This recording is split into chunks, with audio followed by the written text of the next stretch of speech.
Hi అండి. ఈరోజైతే ఒక మంచి రెసిపీతో మీ ముందుకొచ్చాను.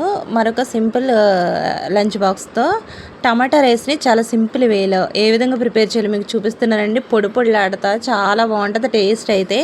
ఒకసారి ఈ విధంగా ట్రై చేయండి. ముందుగా అయితే గనక కడాయి పెట్టేసుకుని దాంట్లో 3 టేబుల్ స్పూన్ల వరకు ఆయిల్‌ని అయితే వేసేసుకుని ఒక ఆనియన్, 4 పచ్చిమిరపకాయలు, 4, 5 టమాటాలు, అలాగే బిర్యానీ ఈ మసాలాలు ఉంటాయి కదండి, దాల్చిన చెక్క, లవంగ మొగ్గ, ఇవి కూడా కొన్ని కొన్ని వేసేసుకుని చక్కగా కలిపేసుకుని దాంట్లోనే పసుపు, కారం, అలాగే ఈ అల్లం వెల్లుల్లి పేస్ట్ని అయితే 3 టేబుల్ స్పూన్ల వరకు వేసేసుకుని జీడిపప్పులు కూడా వేసుకున్నానండి. జీడిపప్పులు కూడా యాడ్ చేసేసుకుని మొత్తం అంతా గరిటతో కలిపేసుకుని పచ్చివాసన పోయేంత వరకు కలిపేసుకోవాలి. కలుపుకున్న తర్వాత దీంట్లోనే టేస్ట్కి సరిపడగా సాల్ట్, 1.5 టేబుల్ స్పూన్ల వరకు గరం మసాలాను యాడ్ చేసేసుకోవాలి. వేసుకున్న తర్వాత ఒక్కసారి గరిటెతో మరొకసారి కలిపేసుకోవాలి.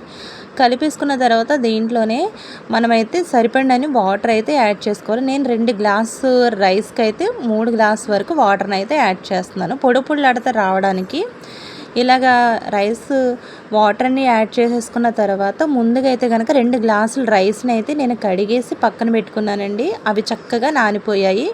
ఒక అరగంట నానబోతే సరిపోతుంది. చక్కగా పొడి పొడిలాడుతూ రావడానికి ఒక్క అరగంట నానబెడితే సరిపోతుంది.